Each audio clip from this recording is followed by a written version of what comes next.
And now to the healthcare threat you may not even be aware of. Thieves who steal your identity to leech off your health insurance.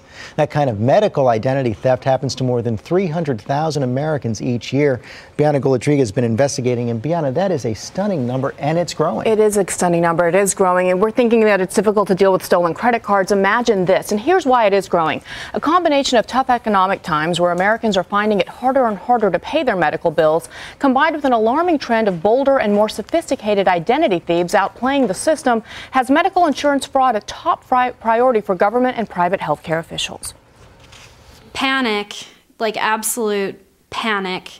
Andrea Sachs vividly remembers the terrifying phone call from Child Protection Services in April of 2006. They stated that I was under investigation because the baby I just had tested positive for methamphetamine.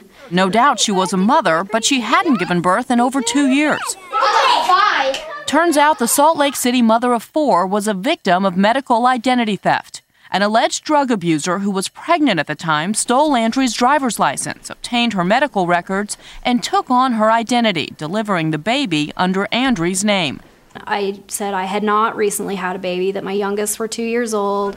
I said, come meet me and you'll know that I didn't just have a baby. But social service investigators still made her life a living hell, even interrogating her young children.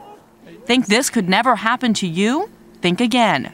We have definitely seen an increase in medical identity theft over the last year. In 2009, more than 300,000 Americans were victims of medical identity theft, according to the Federal Trade Commission. People like Joe Ryan of Denver. He received a $40,000 bill for a surgery he never had. The hospital actually thought that I was going to make this $44,000 payment, and I was proving to them I have no scars from a surgery. And they said, no, we're going to go ahead and pursue this. And I was in disbelief. I said, are you kidding me? And authorities say that medical identity theft is more organized and sophisticated than ever. We have certainly heard reports of receptionists specifically being sent in by some of these identity theft rings to do nothing more than steal identities. Joe says the hospital absorbed the loss, but his credit was ruined. Meanwhile, police arrested and charged the woman who stole Andrea's identity. But Andrea says her life has never been the same and worries that it could happen again any time. The hospital didn't want to help me. The police didn't want to help me. You know, you're really on your own with this. So how can you tell if you're a victim? Well, here are some warning signs to look out for. Number 1, if you get a bill for services that you didn't receive, or a debt collector contacts you about a medical debt that you don't owe.